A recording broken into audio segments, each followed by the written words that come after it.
Hello guys, నేనైతే sweet చేస్తున్నా అని చెప్పిన కదా. స్వీట్ ఎట్లా చేసిన ఏందైతే మొత్తం అయితే చూసేయండి. ఇంకా నేనైతే ఫస్ట్ అయితే స్టవ్ ఆన్ చేసేసి దాంట్లో అయితే గీ అయితే వేసేసుకుంటున్నా. ఫస్ట్ అయితే అన్ని అవసరం వచ్చిన సామాన్లు అయితే దగ్గరికి అయితే పెట్టుకుంటున్నా. ఏంది కొత్తగా చిన్న చిన్నగా తెచ్చుకున్నాను అనుకోకండి. నేను దేవుడికి చేసేటప్పుడు ఎప్పుడు ఇంట్లో ఐటమ్స్ అస్సలు వాడను.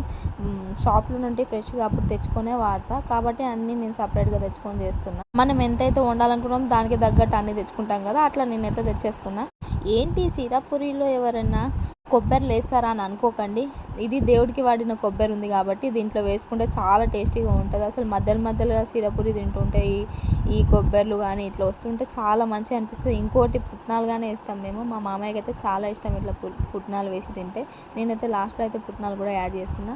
అసలు మనం సిరాపురి మంచిగా రావాలంటే మెయిన్గా అయితే గీ అండ్ ఇంకా ఇలాచీ అయితే చాలా ఇంపార్టెంట్ అని నేనైతే చెప్తాను. ఎందుకంటే ఫ్లేవర్ రావాలంటే ఇలాచీ గీ ఉంటేనే మంచి ఫ్లేవర్ అయితే వస్తుంది సిరాపురికి. నేనైతే ఇలా సిరాపురి అయితే రెడీ చేసుకుంటాను. ఇలా కూడా సిరాపురి చేస్తారా అని అనుకోకండి, కానీ ఇలా చేస్తే చాలా టేస్టీగా ఉంటుంది.